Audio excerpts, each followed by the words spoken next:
lot. So, Pero ano ba mas prefer mo kay Zap? Kasi parang ako mas prefer ko si Zap, nag-a-assassin siya eh. Siya yung kumukuha ng mga lands, tapos bibigay mo yung kag kay Pakbet kasi siya yung mage nila. exactly. So, Pero dito sa lineup nito, parang nandiyan si Lancelot eh. So, nandun nga, mas maganda nga si Pakbet na ano nila. complex mga kaibigan, ipasok na natin sa game to. For the side of Happy Feet, it's going to be Shider on that Harley. YB 420 as the Alice. Pringles on that show. Chimay as the Akay. Secret mga kaibigan ang gagamit ng Hellcurt dito. At sa kabila naman si Zapno, ang ating Lancelot, Jeff Kitty Forever with Leo Mort, and si Lard, ang ating Kaya. Yav Pakbet on the Kagura, Dian on the Grok, at rock and roll na naman agad dito sa may gitna. Zapno, bakit is Lancelot? With all fairness, if you saw yung matches kahapon ng Execration, kahit pa meron silang mga natalo doon, performance ni Zapno sa Lancelot was really good. Lagi siyang top of the net worth, lagi siyang top of the KDA. Maybe not top 1, pero lagi siya nandun, naunguna sa kanyang team. Zapno making the plays for his team for sure. Pero katulad nung napag-usapan, nung nabanggit mo kanina, lagi lang din siyang napipitas kahapon, specifically the last game. Yeah? And how do you think is it important for Happy Feet to keep Zapno, for Execration to keep Zapno safe? Pero mamaya natin pag-usapan yan, parang bull. Medyo may kakaroon tayo ng onting contest dito sa Crab Coin and they won't really push for that kill. Pero ayun nga, I think yung performance ni Zapno dito, kailangan niya kasi i-back up yung teammates niya. Although his teammates are really good, he needs to set an example. Na kapag ganito yung pinapakita niya every single time, I think kahit papano mararally up niya o kumbaga mabibigyan ng lakas sa loob yung kanyang mga teammates dito. Yeah. And parang hindi siya, I don't know if he's the leader per se dun sa kanyang team. He's actually one of the, sabihin na nating star players din talaga for Execration. And it's important for you to keep the mentality, yung mental fortune ng yung star player na lagi siyang kalmado lang dapat siya yung nagpe-perform for you. You kind of have to to build around that kind of player, and I think Zapno is one of the more qualified players to have that kind of responsibility dito sa Execration. Kumbaga yung tinatawag nating Mamba mentality. Mamba mentality. Mamba mentality ni Zapno yan. Kailangan niya maging parang Mamba dito. Strive for greatness. Strive LeBron for greatness. James. LeBron. Pwede naman. Sa top, I think this is a more, I would say, calm na game na nakita natin mula sa Happy Feet Execration. Normally, okay, I say that. Yung kalmado. Sa ibang parte lang pala ng mapa. Ginagawa nila dito, of course, si Lard. Pero nakatanga siya with a jump out. Tumalakap. 1v420. First one to fall. Sinusundan dito si Pringles. Pringles low, but isa siyang chow na napakahirap nga namang Pero doon si Lancelot, mga kaibigan, hinahabol si Chimay. Hindi. Wala. Chimay.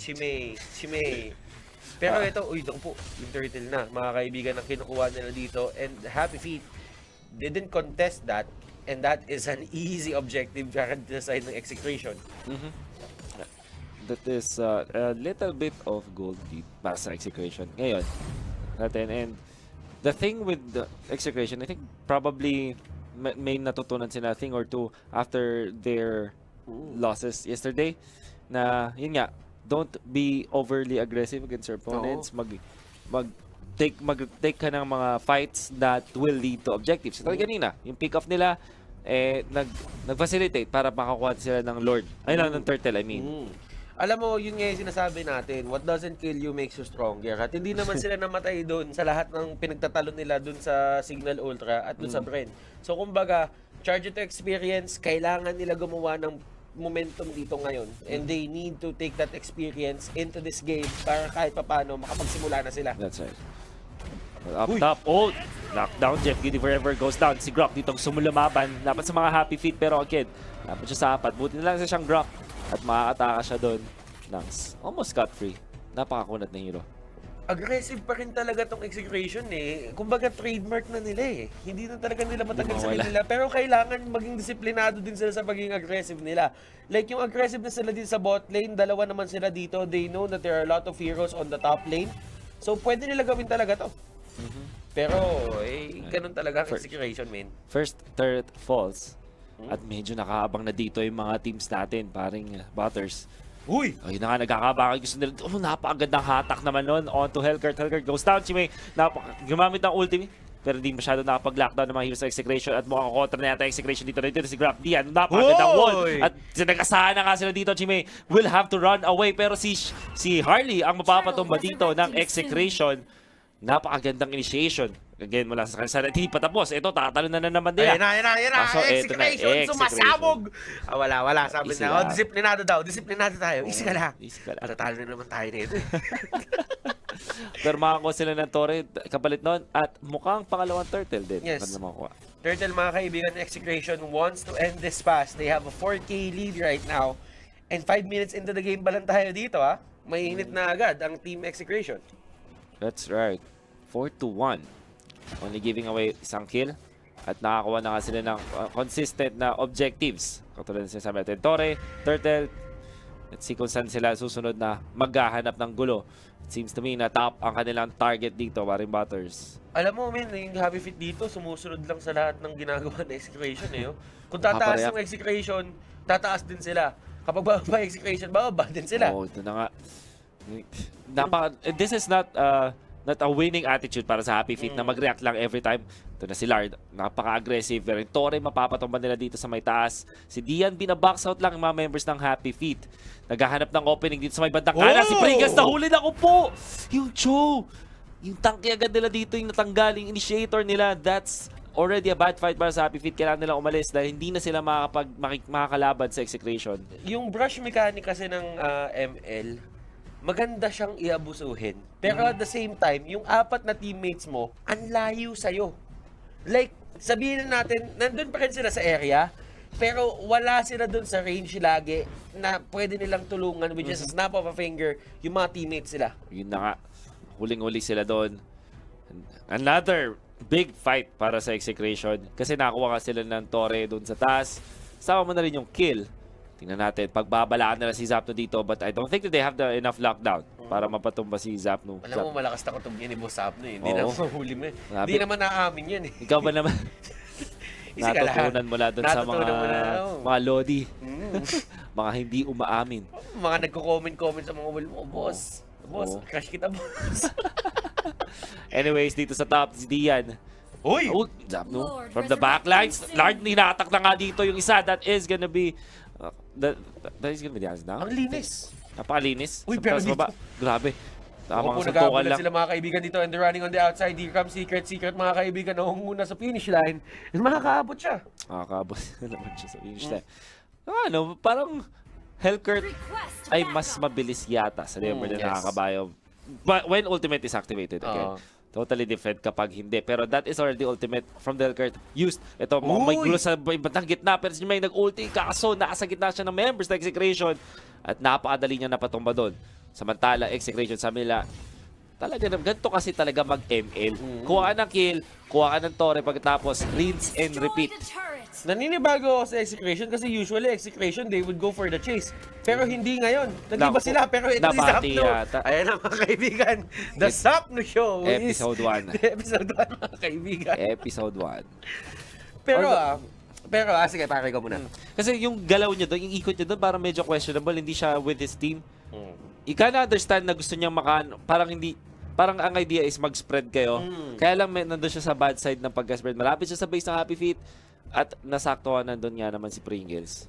And kung iisipin mo paring Wolf, kailangan natin tignan dito na si Jeff Cutie Forever ay naghahanap lang siya ng mga bagay na pwede hulihin dito. Pero ito yung mga bagay na matatapang mga kaibigan, yung mga kaya kayo paglaban. And Yomord will go down. Back-to-back plays mula kay Pringles na nakahuli siya ng mga pick-off para sa Happy Feet. Isa doon kay Zapno, sa kay Jeff Cutie Forever. Naku, susunod na ba dito si Lard? Abangan natin yan. Mukhang nakapila na sila laban dito kay Pringles. But Happy Feet needs more of that kind of pickups or victories dito sa ating laban if they want to get back to this game. Naku po, may nahuli ata dito. Uy! Nasa makaunat yan. Nagkamali ata siya ng bigayan. Harangan ata ng pader. Yun na nga. Hinabol na discard. Hinatak na nga dito. Nakakuha sila ng kill doon sa Hellcurt. Napakabilis lang. That was a good way of the dragon. I think meron lang kasing terrain na nakablock sa kanya. May small pixel na so, ibig sabihin, nung na-kick siya natigil agad yung kick. Hindi na siya airtime, so hindi mo na siya pwede sundan. Nakita mo yung animation ng sipa na combination pa, pero wala nang nangyari. Baka nga ganun, baka sa nangyari. So, now, kinukuha na nila yung Lord this time. Is there a contest? Nandito si Pringles, nandito na si YB420. Actually, si YB420 makakulang kill. Si Chimay, very low dito. But napag-ultimate pa siya. At least nakapag-deal pa sila ng damage dito. But that is already a lost fight for Happy Feet. Uy, They may kita pa did si Cho. get the Lord, though. Ay, hindi, nakapag-TP si Chow, man. Nakapag-TP si Kuya Cho. Cho.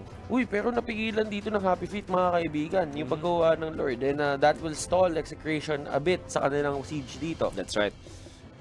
Mukhang magkaroon yata ulit ng laban dito. Pero sabi ng Execration, tuloy na lang muna. Let's take this methodically. And that's the Lord. Called out by Happy Feet. Pero kasi, it is easy for Execration to take down the Lord. Oo. Mabilis lang sa kanila. Level 1 lang din to. Oo. They have a ton of damage as well.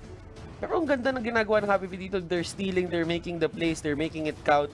Ang kailangan na lang nila iwasan dito yung pagiging reactive sa lahat ng ginagawa ng Execration. And the Lord is falling very low. He will go down. Yun na nga, napatumba na nga dito. Pantay na ulit. While that's happening, si Elkert finally gets a tower, a turret para sa Happy Feet. Unang turret na napatumba dito ng Happy Feet yan. Nahabol siya dito ni Dian. But I don't think that this will be a chase. Pero mukhang yun na nga, nasa likod si Zapno. Activate the ultimate dito si Secret. Tumalon na rin, palayo. Pero masyado siya napapaligiran dito. Napapaligiran ka na namin. Sumuko ka na. Ayun na nga, huli ka na, boy. Sige pa mandamay. Pero nasama pa si Shider dito, mga kaibigan. Pulis pa kalawakan! Naku po, binigay pa kay Kuya Zap. Inalay nila kay Boss Up. Boss Up, ikaw na bahala dyan. Sa'yo na yan, boss. Ay, naku, pero bloodlust axe ang kinuha dito ni Paring Zap, no? And Execration dito, they're actually surprising me kung paano nila approach itong laban na to. Yung discipline nandito. Yeah, this is an Execration na improve ng mga kanilang mga pagkakamali sa mga nakaraan. Alam mo na kung bakit may pambura ang lapis. Alam mo na kung bakit may pambura ang lapis. Tama ka dyan. At si Chimay, ang ating akay, hinahabol at mapapatay. Grabe naman. Execration gets that one. And bonus pa doon tier 3 na turret. And tignan mo, Execration dito, they're not going for the dive. Nakakagulat ang Execration dito. Parang... Is this real life or is this fantasy? Sabi ka natin dyan. Pero alam mo, Execration dito, naninibago ako eh. Kasi do or die, never give up, never surrender yung ginagawa ng Execration dati. Ngayon, wala. Methodical ang kanilang paggawa dito. And that's actually large jumping in. Nakakuha na naman ang kill doon kay Harley. Isang napalaking damage sila para sa Happy Feet. Si YB420 dito makakatakas naman mula sa members ng Execration. Lalaktan nila si Dian. That is a tanking target. Pero mababatay pa rin yata nila dito with all the pushbacks and the damage that they have. The shutdown nga nila doon. Si Pakpit ang baba na buhay pero mabubuhay pa rin. At makakatakas. I mean, that's Zapno. I mean, ang tagal ng takedown time nila sa isang drop. Na dapat kahit papano, meron na kayong damage output para tanggalin yon. You're at 30k net worth right now. I mean, for the whole team. Dapat may mga items na kayo na para ma-takedown siya ng matagal. Pero di yan dito. It's making it count.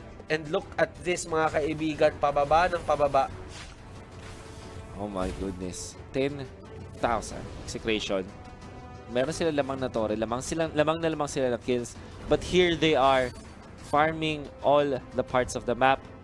Like a true methodical genius team. Tingnan natin kung is this an Execration that we can expect in the coming weeks? That is exciting though. Kasi makakita tayo ng maraming teams na gano'n alongside Bren at ipoprove nila that they belong to the top 3. And they belong to the direct advice. Look at the burst! Si Harley na patumbagan doon. Napal na ngayon sila sa Pringles. And they close the gap. They're still chasing. Nag-aabol nga naman sila dito. 4 versus 5 sa may bandang gitna. The Execration, they will not push through. Dahil nga naman, medyo unsafe. They're setting up a trap. They're probably setting up a trap dito. May Divine Judgment, yun yung tanong. Wala ata. Kasi if there is a Divine Judgment, para lamang si Pringles na hatak na dito. Nasama na sa team ng Execration to. Uy. Zapno pushing, shoving the minion wave up top at nakapagpatumba sila ng turret dun sa may top lane. Wala nagdi-def dun I mean, yung Happy Feet talagang nagko-collapse na sila dito. Parang left and right, nagkakamali na sila. and they're making lapses in decision making. Kanina na-def nila yon. Nung nakita ng Execration, meron dalawa dun sa may gitna. Tara, game na to. Game na to. Nako po, 4 versus 4 dito sa gitna. 1v1 bandan dun sa kanan. Hindi na 1v1 dahil eto na, nahabol na nung nakakabayo yung Hellcurt. And now, in comes Dian looking for an initiation against Happy Feet. Makakahanap pa sila. Nandito na rin si Zapno.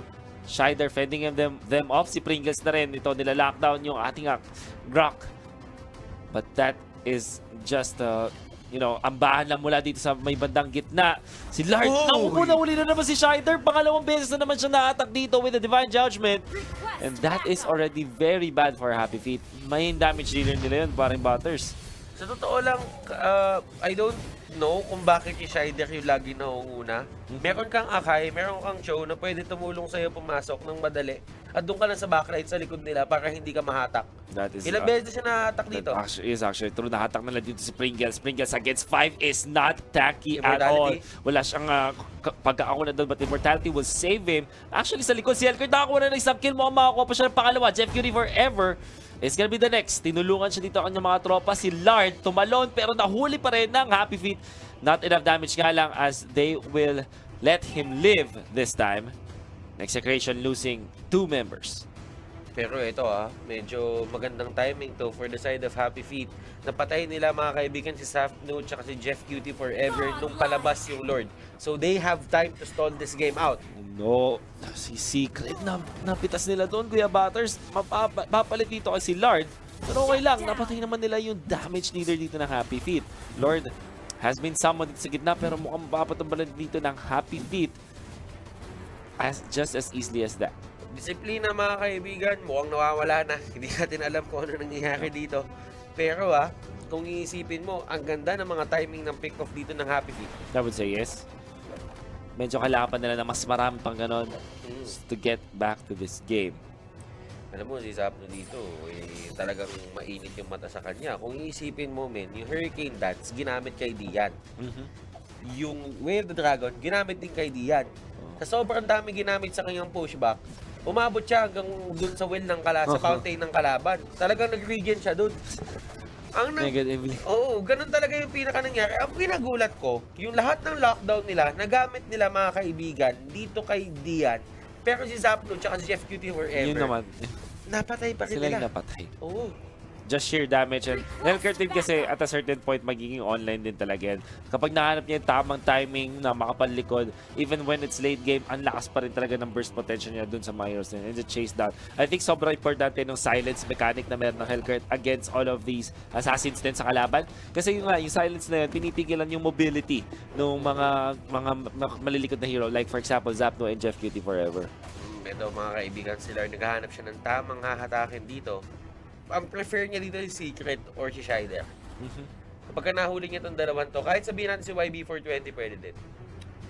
Pero ito, mahirap na for the side of Execration. Kailangan nila humanap ng isang opening dito. And I think si Lard, yung pinaka dapat gumagawa ng dito, ng play. Diyan, mukhang mababackstab dito. Medyo na-trap yung mga members sa Happy Feet dito sa may bandang gitna, yung dalawang tank nila.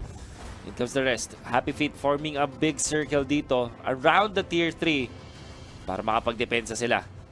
At they're hanging on, Kuya Butters. Alam mo, Happy Feet dito, sabi niya $600 to. Laban to. Laban talaga to. $600 is what? Nasa sabihin natin yan, nasa ganon. Grabe, ano yun Team of 6. Yes, panalo talaga yun. Yes, panalo. Hashtag yes, panalo talaga. Yes, panalo talaga yun. Hashtag be legendary din. Oo naman. Happy Feet versus Execration. Kumalma ang ating laban. It is heavily one-sided sa Execration for the past few minutes. Pero mukhang hindi nila matapos out of the clutch defenses mula dito sa Happy Feet. Okay, looking at their drafts right now, kailangan nating i-take into consideration na mas superior yung teamfight ng Happy Feet. They have the Alice, they have the Akai, they have Pringles. Si Shider dito, tsaka si Secret, sila yung bahala. Well, for the side dito, mga kaibigan, Execration, ang dami nilang single targets. Kagura, probably the Grok are the only ones with AOE disables, AOE teamfight skills na pwede nilang i-bank on. Pringles? Gonna have to be careful. Dahil nga naman, pwede pa rin siyang mapitas kahit makunat siya. Dito na, pangatlong Lord. We have Butters. Who would have thought that we will reach to this point, especially after Execration leading by so much. Mukhang kukontra dito ang Happy Feet si Pringles. Medyo natrap nga lang, nahatak naman siya dito ng lockdown, but he will be able to dash away. Samantala dito sa bandang kaliwa si Dian. Nang mabaksaw lang ng mga members ng Happy Feet, walang katakot-takot dahil sobrang kunat na niya. In terms of Execration, ginagawa ni Cho yung ginagawa ni Dian dito. Nako, ito na, ginactivate na yung ultimate JFQT forever. They're hammering through at na-isolate nila dito si Pringles. Pero si Pringles, napakakunat nga naman talaga. They don't have the damage just yet. Hellcurt activating the ultimate. Papunta doon sa backline. Si JFQT forever target niya dito. And they have the left now. But they don't have the damage na kontra pa rin sa Apno. Sobrang last of Thorn Rose na yun. Ngayon si Chimay will be able to get away for a little bit. May ultimate pa ba siya? Wala na. Immortality for the first time. Si Zapno, nakatayo nga naman. Si Zapno, anong ginagawa ni Zap? Boss Zap, kamusta na? Napano tayo dyan, Kuya Zap? Kuya Kai, mababatong ba? Sabi niya, di na ako kailangan dito. Ay, feeling ko tinuturuan na lang yung mga tropa niya. Okay. Okay. There is a pause, mga kaibigan. Zap na dito. Alam ko, we don't really know kung anong technical issue to. Pero the game is now... we're now resuming the game, mga kaibigan. Correct. So, si Shider dito ay nahabol nila. The stun is there. Thorn Rose, mga kaibigan, di tatama. Pero Immortality will be pop. Tatime dapat yun, mga kaibigan, ni Kuya Zapno natin. Pero nakagamit siya dito ng phase out. Phase out ka naman. At sa patala, makakuha sila sa field. Immortality ligdan yan. Jeff Kitty forever still being chased down. Yun nga lang, meron siyang armor and he gets away into safety. Dito na si Zapno. Thorndos, hindi masyadong kumonekta dito sa mga members ng Happy Feet. In fact, eto na, Tori na lang pala yung target nila dito. That's the core. Okay. At Execration finishes it finally. It took a long time. Pero Execration pa rin ang nanalo. Execration doon, they were disciplined. At a point na medyo yung discipline na yun nawala. Pero at least kahit papano nakita natin na nabalik nila yun pagpasok nung third lord. Well, it's actually... I wouldn't say na talagang nawala yung pagka-discipline ng Execration. It's a combination of both Happy Feet having the good punish, tsaka yung Execration. Konting parang nawala lang sila sa chip. Tell me pretty lies, look me in the face, tell me that you love me.